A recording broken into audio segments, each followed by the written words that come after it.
on se retrouve tous ici dans une chose et on vit dans une cohésion, dans une harmonie totale.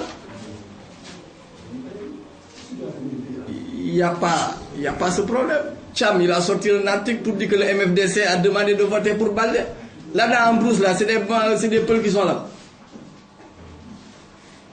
Je dis de grâce, laissons les gens voter là où ils ont envie de voter. Moi, dans ma campagne, pour moi, je suis nulle part. Tu ne peux pas regrouper et dire que tous les gens que tu as regroupés, c'est des Diola. C'est pas possible. Ici, à moins que tu le fasses dans une salle fermée. Quelle que soit la communauté que tu auras convoquée, tu retrouveras toutes les Ziguinchorois autour de cette communauté. C'est comme ça qu'on vit dans cette région. En tout cas, vraiment, c'est vraiment dommage pour les gens qui ont eu à nous. Placer un candidat en pleine campagne électorale, on ne peut pas s'acharner sur un candidat et vouloir le faire poursuivre par la justice. C'est le mettre dans une situation martyre. Or, cela affaiblit la position de ceux qui l'attaquent, mais en même temps, ça valorise effectivement le candidat concerné.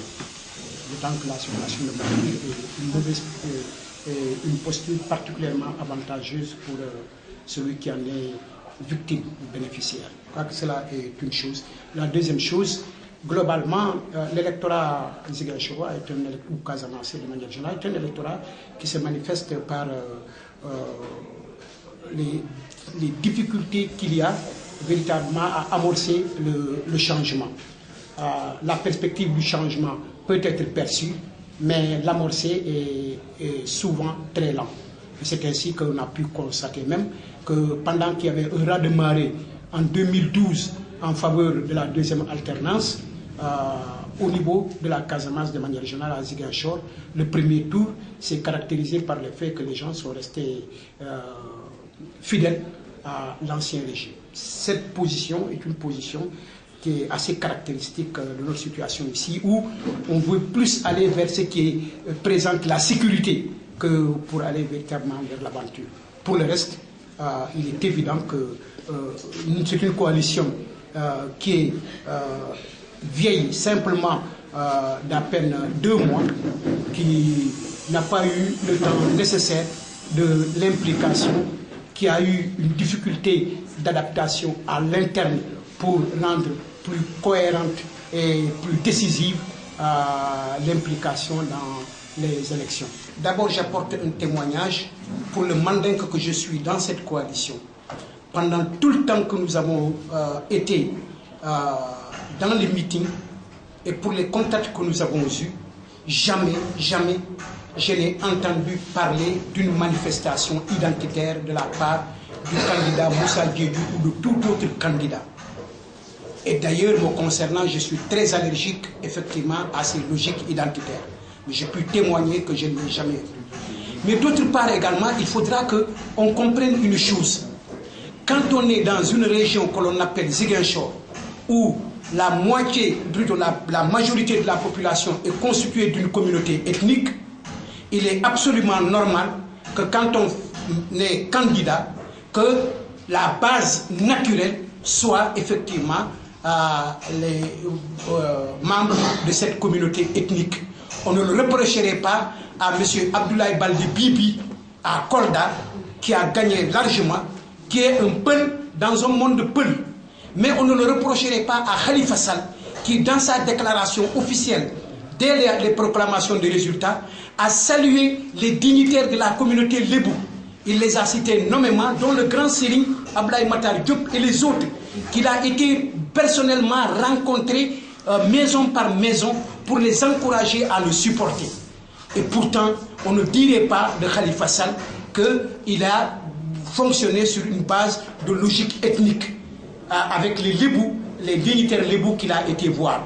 Pourquoi reprocherait-on alors à un candidat d'aller voir des notables d'une communauté ethnique qui est majoritaire ici, que moi j'aurais pu rencontrer, qu'un Wolof aurait pu rencontrer, candidat, etc., pour demander leur soutien? Je crois que c'est la sensibilité de la situation de notre région qui fait que malheureusement, on fait de la stigmatisation sur ce genre de questions. Mais il n'a jamais été question, nous concernant, d'un vote ethnique, Parce que moi, par exemple, j'ai été rencontrer des notables mandingues que j'ai encouragés à voter pour moi en les informant que je suis effectivement dans une liste, dans une coalition et que je suis candidat à la départementale. Un Wolof aurait pu le faire de la même manière qu'un candidat de notre groupe aurait pu aller rencontrer effectivement la communauté mouride.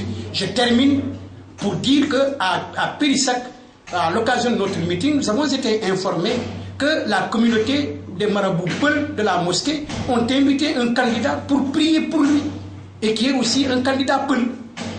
Mais on n'a jamais pour autant stigmatisé en disant qu'il a fonctionné sur la base d'une logique Peul.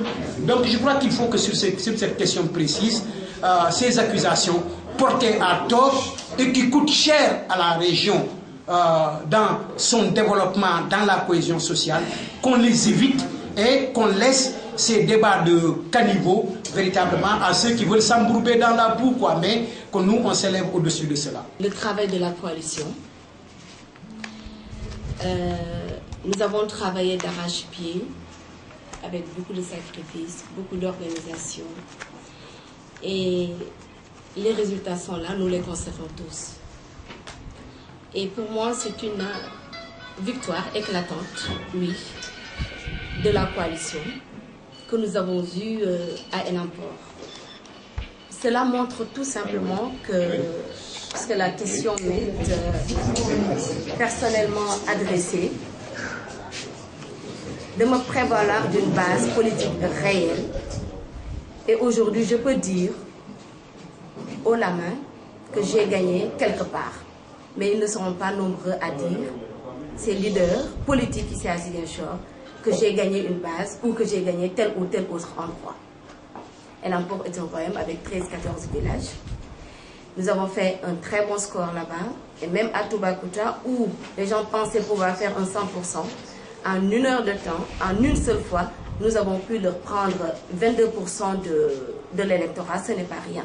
Cela montre tout simplement, et ça c'est fondamental, capital en politique, qu'il faut une base affective, qu'il faut un capital sympathie, il faut que les populations vous acceptent et aient une très bonne perception de vous. Et aujourd'hui, je crois que ce combat est déjà gagné. Il va falloir consolider, redoubler d'efforts et puis préparer les échéances futures. Et comme pour citer cet exemple, ce que les autres n'ont pas, je le dis et je le répète, Napoléon, quand il entrait un jour dans une bourgade en France avec 50 âmes, encore que ma communauté c'est des milliers d'âmes, un de ses lieutenants lui avait dit, mais qui voudrait être commandeur en chef ici? Il lui a répondu, je préfère être numéro 1 ici que numéro 2 dans tout l'Empire de France. Et c'est assez édifiant.